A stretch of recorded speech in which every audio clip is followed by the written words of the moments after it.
energy storage system. In that some introductory part, classification and few example. I'll take into consideration. Energy storage systems, the mainly we use in the transportation application, emergency applications, large scale applications. So in each and every field, we observe an energy storage system, one or the other way. The main source of energy, source or the taken into consideration is the batteries. It usually converts chemical energy into an electrical energy. So it is take place through redox reaction. See, in the energy storage system, it may be a mechanical energy storage system or be chemical energy storage system, biological energy storage system, magnetic energy storage system, thermal energy storage system, thermochemical energy storage system. Now I shall consider in particularly chemical energy storage system. So here the main things under this chapter is deals with the batteries. So battery means it may be a cell or a battery. The cell and battery both used to store the chemical energy. And this chemical energy is transformed, the stored chemical energy into an electrical energy. So it is a storing device, particularly battery is a storing device and it converts chemical energy into electrical energy. This battery is a portable source of electricity which stores electrical energy in the form of chemicals, and when it is required transfers chemical energy into electrical energy through electrochemical redox reaction. The major difference between the cell and the battery is a cell is a single unit, whereas battery is a group of cells. When you connect a large number of cells, either in series, parallel, or both, you can get a battery. Thereby, we can able to get a large quantity of energy, or we can able to store a large quantity of energy.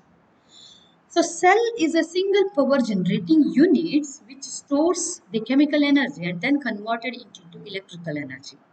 Usually the cell consists of two electrodes, anode and cathode, and an electrolyte, a chemical substance that reacts with the electrode and produces electric current. The redox reaction occurs between the electrolyte and the electrode are due to this reaction an electric current starts flowing through an external circuit. The cell mainly classified like a wet cell, dry cell, reserve cell, fuel cell. The wet cell are uses a liquid electrolyte whereas a dry cell consists of in the dry cell the electrolyte is in the form of powder. Now coming to the battery. The battery is consists of two or more cells connected in series or parallel or both to obtain a higher potential. The spontaneous redox reaction is the basis of voltaic cell. The battery is a device which consists of, here we consider two or more cells here. We observe. Consists of two or more units of electrochemical cell.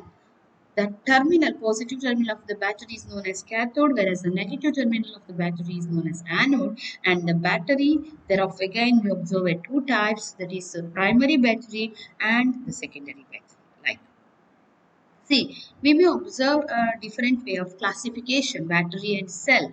The primary batteries broadly classified like a primary battery, secondary battery, cells like dry cell, wet cell, reserve cell, or fuel cell. Fuel cell is little entirely different from the other type of cells. And the primary battery, secondary battery, and even the one more type of battery comes under the battery, that is reserve cell. Okay, the primary battery is a irreversible. In that, the reactions cannot be reversed. They cannot be reused. Whereas secondary battery is a rechargeable. In primary cell, the chemical energy is inherently present, and in the secondary cell, the electrical energy induced by the external source. So we can take it like a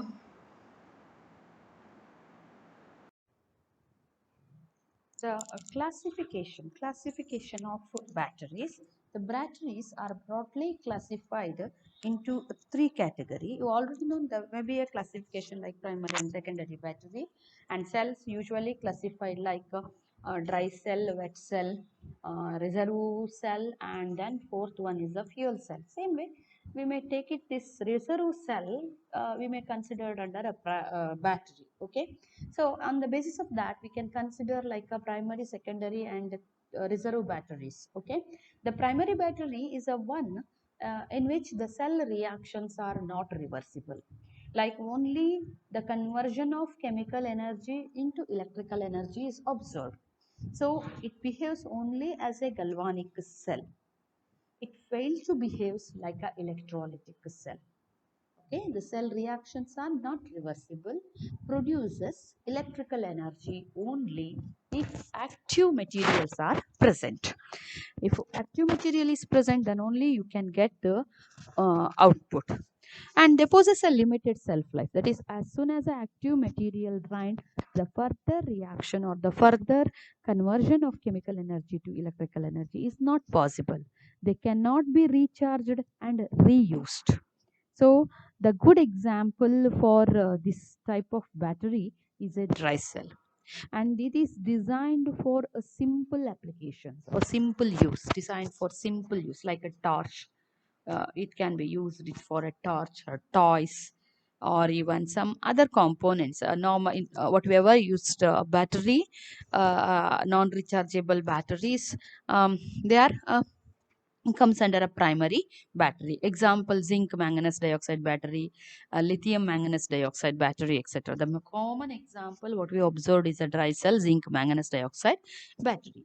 The second type of battery, what we considered as a secondary battery. The main difference what we observed between primary and the secondary battery is a reaction.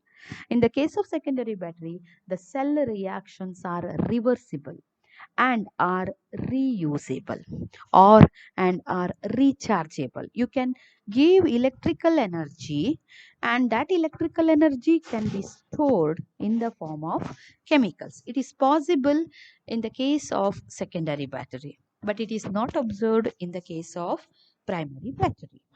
And even the secondary batteries are also called as accumulators or storage cells, because here it can store electrical energy in the form of chemicals, and when it is needed it can be utilized or used.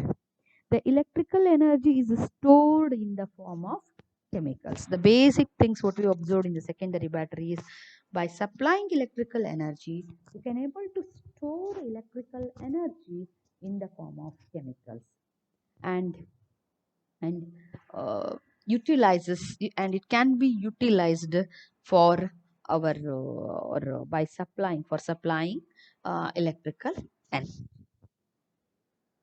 Then that means the secondary battery can behaves like a electrolytic cell at one stage, and as well as it behaves like a galvanic cell in another stage. Okay, whereas primary battery only act as a galvanic cell. Conversion of chemical energy to electrical energy is possible, but not electrical energy to chemical energy. So whereas in secondary battery, chemical energy is changed into electrical energy, and by supplying electrical energy, that chemical electrical energy can be stored in the form of chemicals. Say the active materials can be restored at respective electrodes on recharging in secondary battery, and we can subject this charge and discharging or charge and recharging process repeatedly. The charge and recharge cycle can be repeated for several times. Okay, they possess a large cycle life. We can subject the battery into charging and discharging process before the failure occur for a larger times. Okay, the good example for the secondary batteries: lead acid battery, nickel cadmium battery, lithium ion battery, nickel metal hydride batteries. These are all comes under secondary batteries. Lithium ion batteries like.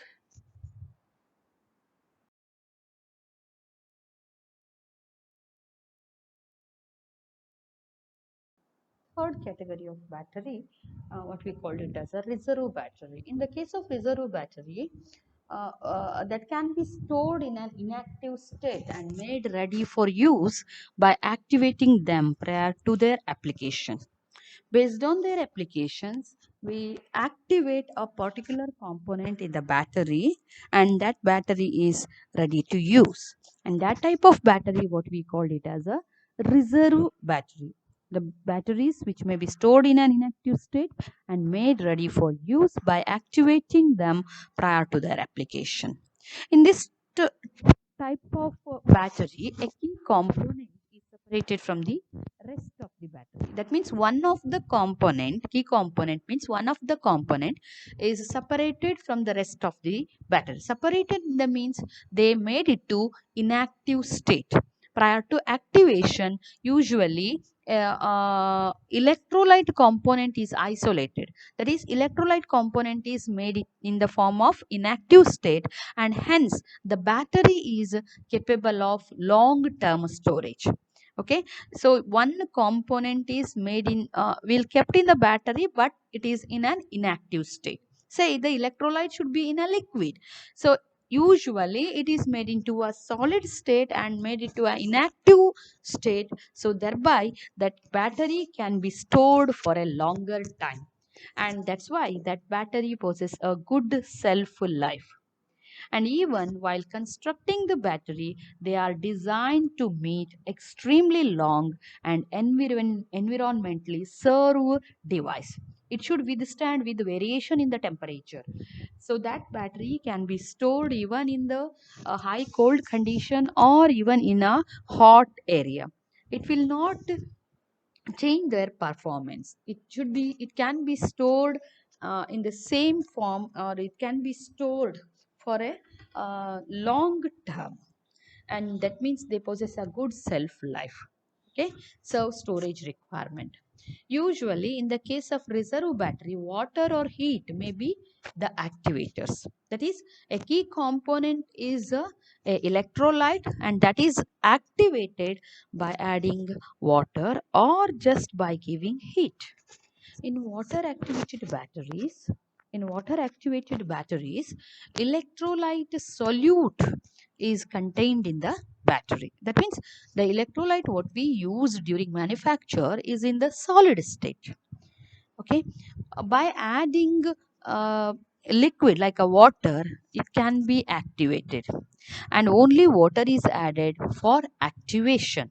Okay, so that is the key component is separated from the rest of the battery. Okay, that's by adding water it can be activated, and in heating results in a melting of the electrolyte. So the solid electrolyte now turned into a liquid state, so thereby we can able to convert an inactive material into an active electrolyte. Melting of the electrolyte causes conductivity and results in the output, or the results in the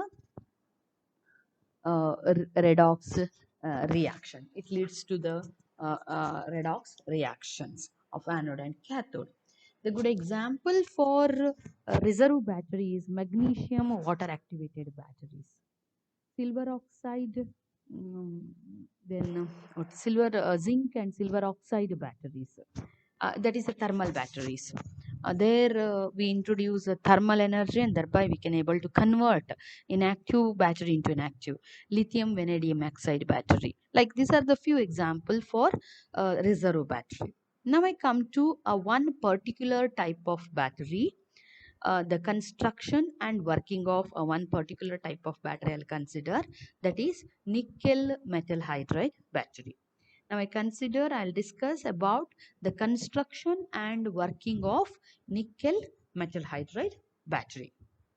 In all battery, if you consider any battery, it consists of four components: anode, cathode, electrolyte, and one more. These three component is well known, and one more component you are observing, that is a separator. So in order to prevent the reaction between the anode and cathode active material, a separator is used, which can able to separate the anode and cathode active material. That separator can able to separate anode and cathode active materials. Okay, you may represent this pictorial representation of nickel metal hydride battery. You can separate this. Here we consider this one is a separator, and here the other one, other thing is a separator. Here it is a separator, and there are few component is taken at anode, or the anode electrode is surrounded by anode active material. Cathode electrode is separated, surrounded by a cathode active material, and some electrolyte is used. Then they the anode and cathode are separated by means of a separator. Okay, so we can pictorially represent this nickel metal hydride battery like this. It is something like a button type of cell. Okay, so there are two parts, anode and cathode. Here upper part and the lower part. In between we observe a separator. So usually a separator is a non-propylene or non-woven polypropylene separator is used. Okay, which is impregnated along with some electrolyte component is present in the separator material. Okay, now I come to what is the component taken at anode. As the name itself indicates, it is a nickel metal hydride battery. It contains nickel and the metal hydride. Okay, the cathode particle or the cathode is made up of sintered nickel. It is consists of a sintered nickel substrate which is impregnated with an nickel oxyhydroxide active component. Okay, it consists of some nickel substrate. Over that, an active material is a nickel oxyhydroxide that act as anode. That act as cathode, and the anode is consists of nickel. Okay, wire gauze. It consists of nickel wire gauze grid, but it is not an anode active component or an anode material. It is only act as a supporting material. Then what is anode? Anode is made up of metal hydride. Okay, the anode is made up of metal hydride with lanthanum nickelate hydrogen storage metal alloy is used. Or in other words, in nickel metal hydride battery, hydrogen is used as an anode component. Hydrogen is present, which is stored in the form of metal hydride. Okay, the hydrogen, that is, I can write it like this: anode is made up of hydrogen, or in other words, hydrogen in the form of metal hydride. Okay, so directly hydrogen, taking hydrogen is not possible, but we can take hydrogen in the form of metal hydride, such as vanadium hydride, titanium hydride, zirconium hydrides are used. Okay, to store this hydrogen, okay, in the form of metal hydride, this metal hydride is coated by means of lanthanum nickelate. So we can write it: the anode is hydrogen in the form of metal hydride such as vanadium hydride, zirconium hydride, titanium hydride with hydrogen storage metal alloy. Lanthanum nickelates are coated. Now coming to the cathode. The cathode active material is placed over highly porous sintered nickel substrate. Okay, the cathode consists of highly porous sintered nickel substrate impregnated with a cathode active material nickel oxyhydroxide. Okay, the cathode active material is a nickel oxyhydroxide. Okay, then these two electrodes are separated by means of a separator, and the electrolyte used is a alkali. We are not using as acid electrolyte, we are using alkali electrolyte, that is aqueous KOH. The separator used is a polypropylene. The polypropylene acts as a separator. Okay, now how we represent this cell? In all cell representation, we observe anode we represent left side and the cathode component is represented right side.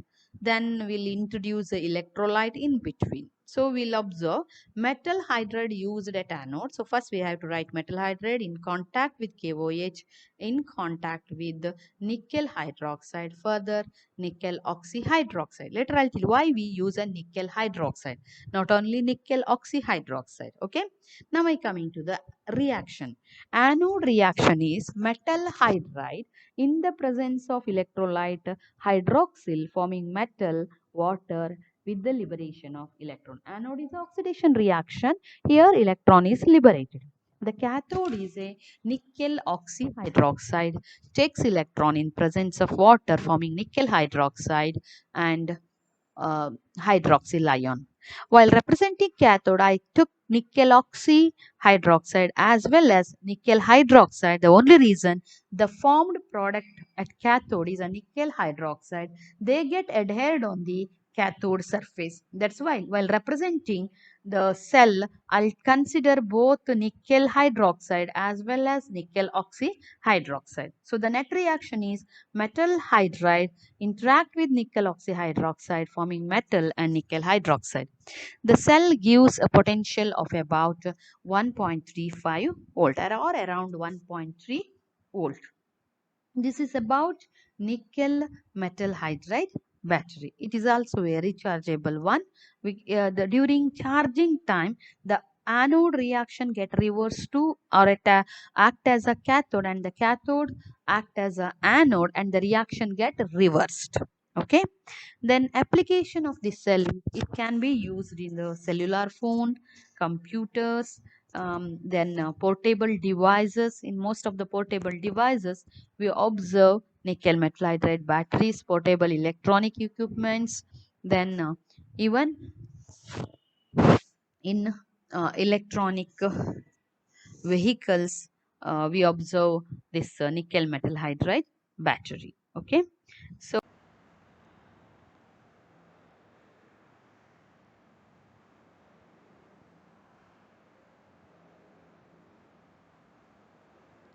the next kind of battery, that is lithium ion battery.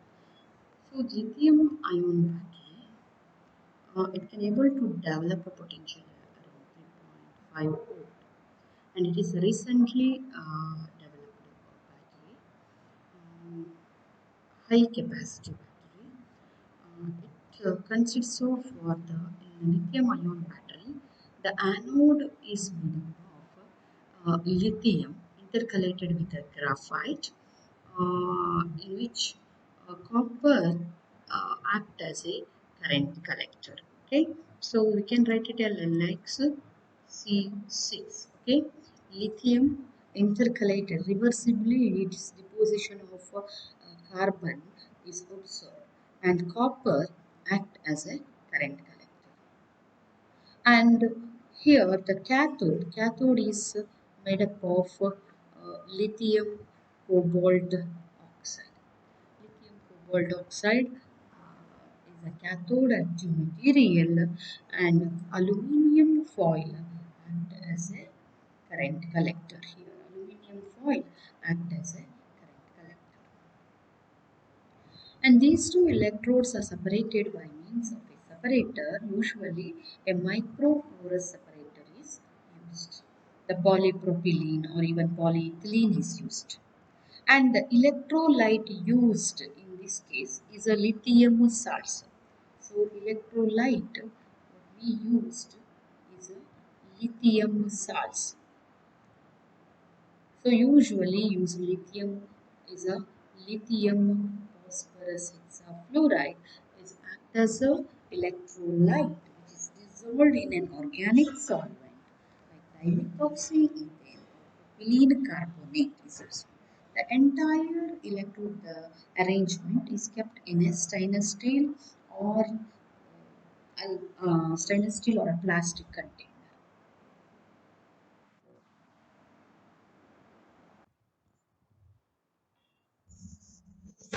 Lithium ion battery is suitable for the portable devices like mobile phone, in that the mobile battery or the battery is usually made up of um, lithium ion battery because of their compact size. Okay, that the device required small size, lightweight. These are the main criteria what we observed in the case of lithium battery, lightweight, and even we may observe uh, high performance. Okay, that is high output. By using a small component we can get an output of about 3.5 volt, high performance, high energy density or high energy, and even we may observe high voltage. Okay, that's why the lithium ion battery nowadays is preferred over other kind of battery. And one of the type of lithium ion battery is a lithium cobalt oxide battery, what I already discussed, like anode component, cathode component, and what are the electrolyte used. Just I summarize. In case of lithium cobalt oxide battery, the anode is made up of lithium, which is intercalated, reversibly included between the layers with the graphite. Okay, that is lithium intercalated graphite. Okay, lithium intercalated graphite with a copper foil. Okay, is introduced with the copper foil act as a current collector. Okay, the copper foil as a current collector. And at cathode, we simply it can be written as a LiXC6. The cathode is made up of lithium cobalt oxide. Okay, it is made up of lithium cobalt oxide with aluminium foil as a current collector.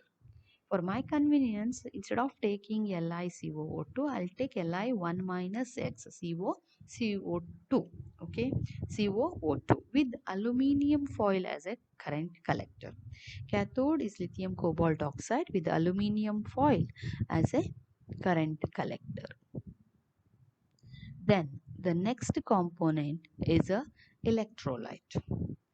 In the case of lithium cobalt oxide battery, the lithium salts are used as an electrolyte. The lithium salts like lithium phosphorus hexafluoride is used as an electrolyte, but it is a solid, so it is dissolved in an organic solvent.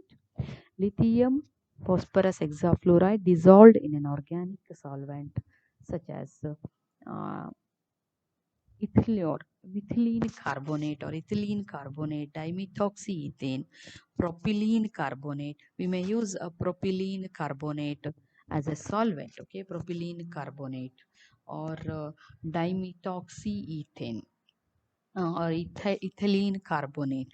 These are the organic compounds are used to make it to a solution form. Okay, mecanionic migration is possible. Okay, or even dimethoxyethane also act as an help for the dissolution purpose. Then separator used in this cell. The separator is a microporous component is used, like a microporous polypropylene is used. Even polyethylene also act as a separator. And the entire component is placed in a stainless steel container. Okay, the container used in this cell is a stainless steel. Okay, usually a stainless steel container is used, or even aluminium container. Now I shall take the reaction that taking place in this cell. Okay, anode reaction. The major component present in the anode is a lithium carbide, that is LiXC6. This LiXC6 dissociate to form X moles of Li plus ion plus X moles of electron, along with the formation of 6 moles of carbon. Then cathode reaction. The cathode active material is lithium cobalt oxide. So I'll represent like Li1 minus X CO O2, lithium cobalt oxide, It takes x moles of electron in the presence of x moles of lithium ion, forming lithium cobalt oxide, LiCoO2. Then what is a net reaction? It is just the insertion of one lithium ion to a lithium cobalt oxide. That is lithium LiXC6 plus Li1 minus XCO2 giving rise to LiCoO2. It just appears like a migration of lithium ion to lithium cobalt oxide, but it actually takes place through spontaneous electrochemical reaction. And the cell potential observed in this cell is around 3.5 volt. The potential developed by the cell around 3.5 or 3.6 volt. Okay, 3.5 no, 3.6 volt. And the major application of this cell, the major application of this cell is it is used in cellular phones, cell phones. Okay, even it can be used in laptop. We observe to get a large around 3-4 hours backup. So this lithium battery is used in aerospace application and even in the cardiac pacemaker.